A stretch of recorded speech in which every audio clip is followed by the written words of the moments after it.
Crafted at the Port of Los Angeles is a permanent handmade marketplace on the LA waterfront. We are home to dozens of handmade artists, vendors, and makers, as well as a craft brewery. We all share a passion for art. I think we all share a passion for handmade things, and I think we all share an appreciation of the time that goes into that. Everything in my shop is handmade. I'm a goldsmith. I work with gold and silver, and I mix different kind of materials like pearls and gemstones. I do fused glass work, basically functional art for your home. My business is called Drunken Cake Pops, and they're liquor-infused cake pops that play on the ultimate vice of cake and booze. My business is called Rufus Rags, and it's one-of-a-kind, handmade dog clothing, toys, beds, bandanas, you name it, I have it. This is what chainmail looks like. This particular weave is called the Byzantine, and it dates back to the Byzantine era. It's what the knights did their armor with to protect themselves. It's the same thing. I've just femmed it up a little bit. The handcrafted and unique pieces that are sold here are not to be found anywhere else. I make jelly, jams, marmalades, preserves, what Grandma used to call canning. I love the jellies. I think I'm the #1 customer there for the last 3 years. I learned mostly from my mom and my aunt, who were farm girls from Northern California. Carrie is actually application number 2 at Crafted, and she was one of our first vendors when we opened. She is a trained chef, and she was working as a chef, and she lost her job when she had cancer. I wanted my own little store, and so I was really excited when they accepted me. And being in such an iconic building, this old warehouse it's just got a good feel. The size is awesome when you walk into them and you realize how big they are. Both of these warehouses were built by the Navy in 1945, and when we renovated these buildings, we used a really light touch because they're already beautiful the way they are, and we wanted to retain that authenticity and coolness. The kind of work that we did was to make it look like we didn't do any work. There was a big effort by architects and designers to make the building look as it did.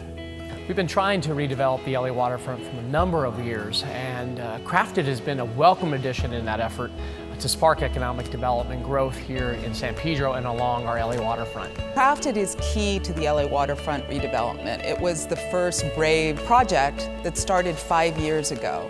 It actually, I think, paved the way for people to understand Altasea, which is literally 2 blocks away.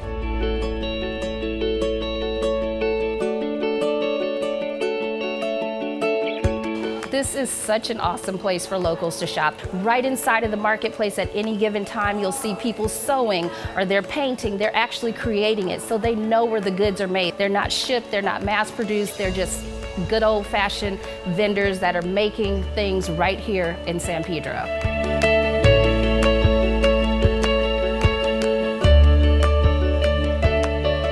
I've always called San Pedro kind of the hidden secret. You know, and once people find it, that's it. So when I first got to San Pedro, the first thing I recognized is there was an art community here. Scott started his art career by doing punk rock flyers and album covers for local San Pedro bands, and now has a booth at Crafted. I worked at the record store behind the counter, and the bands would come in during the day, and I used to have a sketchbook with me behind the counter, so they'd tell me what they wanted. The artist community is really awesome. We consider ourselves a big family. I love to see the artists working together. They like to collaborate on a lot of different projects. We always are working together and learning from one another. If you need help making something or collaborating on a project, I'll paint one part and you sew the rest.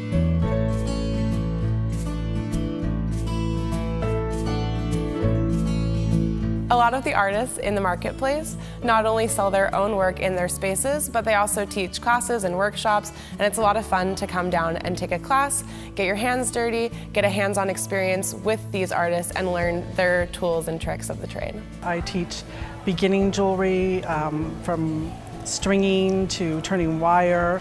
I teach design, color theory. The best part about it is people can find you here over and over and over again. You're not like a wandering gypsy somewhere set up, and I've done that, and it's not very much fun. Tish from Diva Beads and Peggy from Nagaray originally started out in the same 100 square foot booth. And during the time that they've been here, they expanded together into a larger booth, and now each of them have their own separate stores. We've grown and grown and grown and grown. And since I've come to this spot, my sales have almost doubled. The Arts and Crafts Marketplace opened in Warehouse 10 in June of 2012. And given the high ceilings and the concrete floors, it seemed like a craft brewery would be a really good fit for here. So we went off in search of one. And on our first anniversary was actually when I met Brian and Dave from Brouwerij West. It's great to be part of this community around other people who are making great things with their hands. You know, beer, it's a living product, it's science, but it's also a lot of art, a lot of feel, and we're really passionate about making the best beer we can. That's what we're here to do. I have heard so many people who are into beer, whether it's over social media or whether it's in groups, and they are like, this is a place that we have to come. Have you been here? No, let's go. It's a really cool place for locals to come down to and be involved. You can bring the whole family, and with everything we have going on the property, it's a really fun day. Crafted is like a family. I love it here. These are the people that I get some of my ideas from. Crafted's an amazing place. I am so thankful that this opportunity is here, that this venue is here. And it not only is a great community, but a lot of wonderful people come shopping here. It's a special thing when you are around a bunch of people that are so creative.